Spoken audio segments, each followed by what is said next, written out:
The addendum to the 14th word. In the name of God, the merciful, the compassionate. When the earth is shaken to its utmost convulsion, and the earth throws up its burdens from within, and man cries, distressed, what is the matter with it? On that day will it declare its tidings. For that your sustainer will have given it inspiration. Footnote, Quran, 99-1-5. This surah states definitely that in its movements and earthquakes the earth shakes at a command, on receiving revelation and inspiration. And sometimes it trembles. Prompted by an inspiration, the answers occurred to me to 6 or 7 minor questions related to the current earthquakes, importantly from the point of view of their meaning. Although on several occasions I intended to write them in detail, permission was not given, so they have been written briefly and in short. First question. More distressing than the material disaster of the present severe earthquake are its immaterial aspects. The fear and despair at further earthquakes is destroying the nightly rest of most of the people in most areas.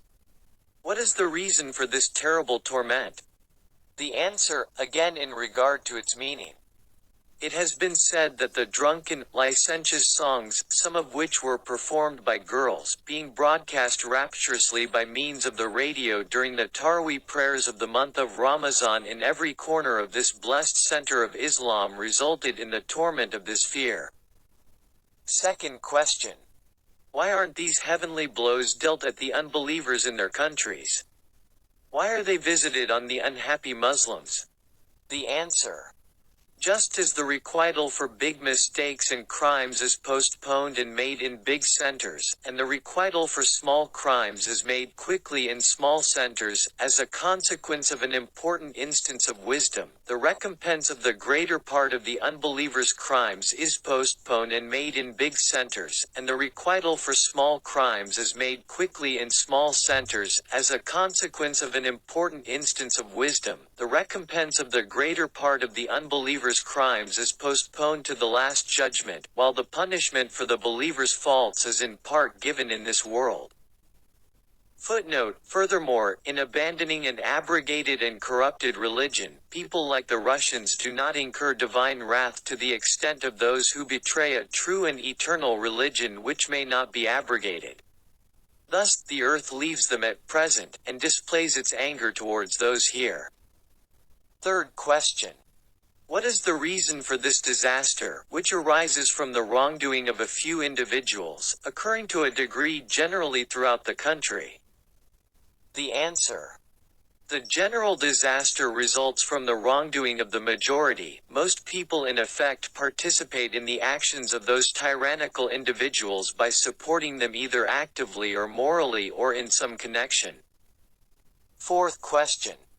Since this disaster of an earthquake results from wrongdoing and as atonement for sins, why are the innocent and those not at fault struck by it?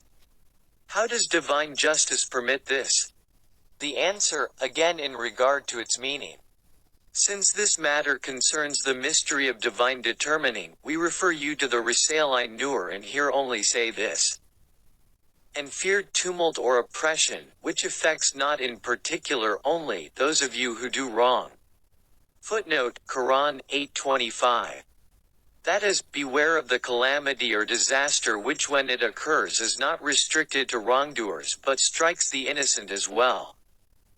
The meaning of the above verse is as follows: this world is a field of trial and examination, and a place of striving where man is accountable for his actions. Accountability and examination require that reality remains veiled so that through competition and striving the Abu Bakrs may rise to the highest of the high and the Abu Jahls may enter among the lowest of the low. If the innocent remained untouched by such disasters, the Abu Jahls would submit just like the Abu Bakrs, and the door of spiritual and moral progress through striving would be closed and the mystery of accountability spoiled. Since divine wisdom requires that oppressed and oppressor are together afflicted by disaster, what then is the share of the wretched oppressed of divine mercy and justice? It was said in reply to this question, for them there is a manifestation of mercy within the wrath and anger in the disaster. For just as the transient property of the innocent becomes like alms and gains permanence, the relatively little and temporary difficulty and torment is a form of martyrdom for them which also gains for their transient lives a permanent life. The earthquake earns for them a huge, perpetual profit, so for them is an instance of divine mercy within the wrath. Fifth question. Why does the one who is all just and all compassionate, all powerful and all wise, not give particular punishments for particular wrongs, but inflicts a mighty element? How is this in keeping with the beauty of his mercy and his all-encompassing power? The answer. The all-powerful One of Glory gives numerous duties to each element and through each duty causes them to produce numerous different results. If one result of one of an element's duties is ugly, evil, or calamitous, the other good results make this result good also. If the element, which is angry at man, is prevented from that duty so that the single ugly result will not occur, then instances of good to the number of the good results will be abandoned, and so since not doing a necessary good is evil, instances of evil will be perpetrated to the number of the instances of good. A single evil not occurring would be extremely ugly, contrary to wisdom, contrary to reality, and a fault. And power, wisdom and reality are free of fault. Since certain errors constitute rebellion comprehensive enough to make the earth and elements angry, and are insulting aggression against the rights of numerous creatures, for sure, in order to demonstrate the extraordinary ugliness of such a crime, the command being given to a mighty element to reprimand them, among its other general duties, is perfect wisdom and justice, and for the oppressed perfect mercy. Sixth question. The neglectful and heedless put it about that the earthquake resulted from a fault in the rock strata inside the earth, and look upon it as quite simply a chance event, natural, and without purpose. They do not see the non-material causes and results, so that they can come to their senses. Does matter, on which they base their views, have some reality? The answer. It has no reality other than misguidance for the following reason. Take the fly out of all the species on the earth, which each year is clothed in and changes more than 50 million finely embroidered well-ordered shirts, the intention, will, purpose, and wisdom manifested on the wing of a single fly, which is only one organ out of hundreds of one individual fly out of the countless numbers of all flies on the face of the earth. The fact that it is not neglected or left to its own devices, shows that the significant acts and states of the huge globe of the earth, which is the cradle, mother, place of recourse, and protector of innumerable conscious beings, no aspect of it whether particular or universal can be outside the divine will, choice, and purpose. However, as is required by his wisdom, the possessor of absolute power makes apparent causes avail to his disposals. When he wills an earthquake, and sometimes he does, he commands the movement of the strata and ignites them.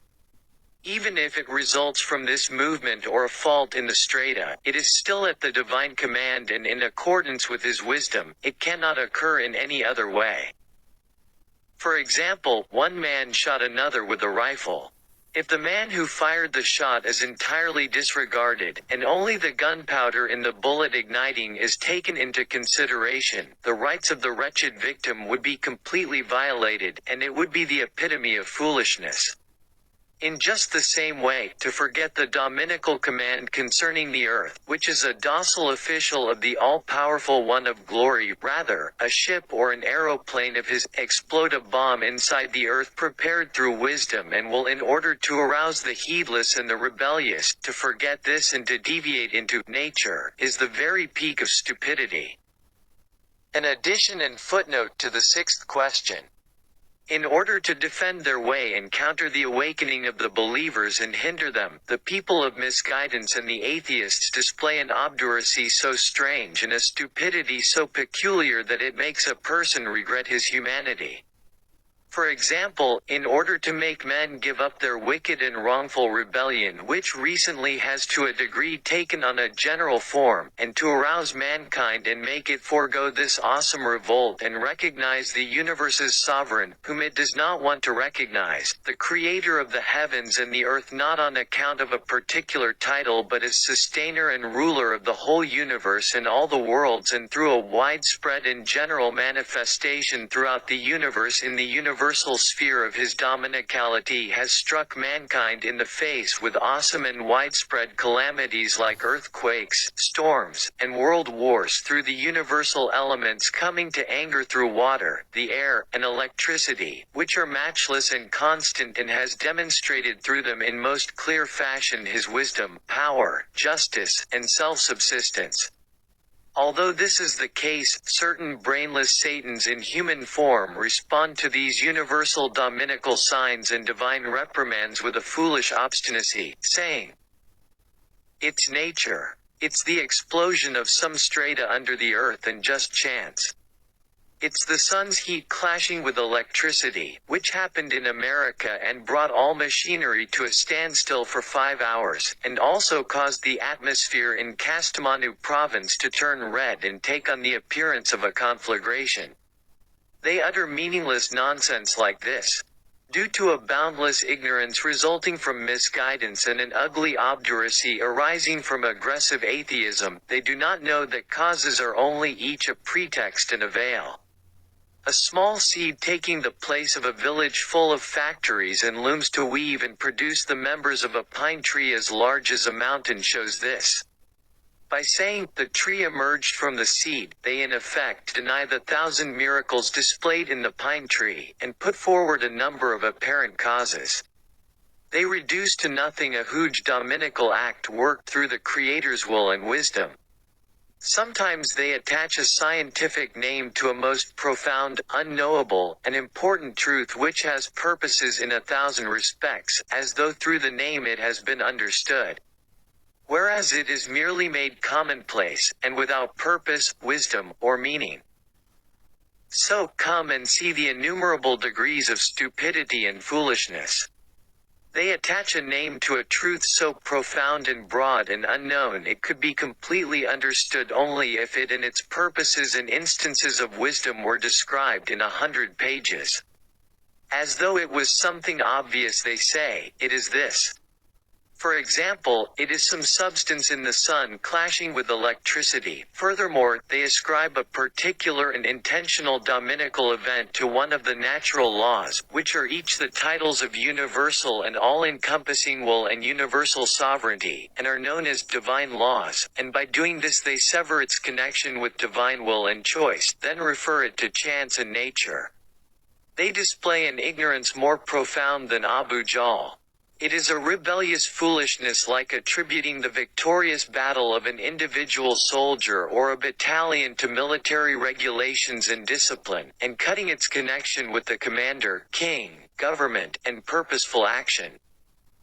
Similarly, if a wonder-working craftsman produces 100 acres of various foodstuffs and 100 yards of varying cloths from a chip of wood the size of fingernail, like the creation of a fruit-bearing tree from a seed, and someone points to the chip of wood and declares that these things have come into being out of it, naturally, and through chance, reducing to nothing the craftsman's wondrous arts and skills, what utter lunacy it would be.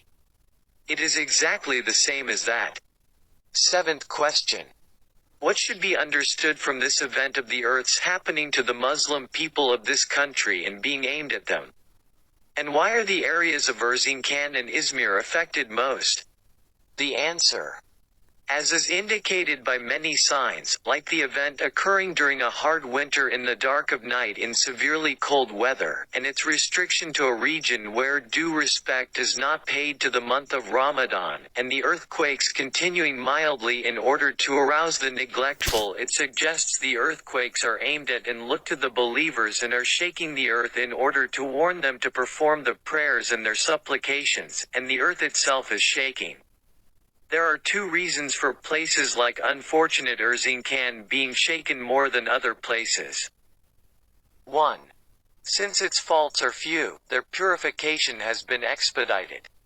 The second, since there is the opportunity in places like that of strong and loyal defenders of the faith and protectors of Islam being defeated to a degree or entirely and atheists establishing an effective center of activity, it is possible that punishment has been visited on them first.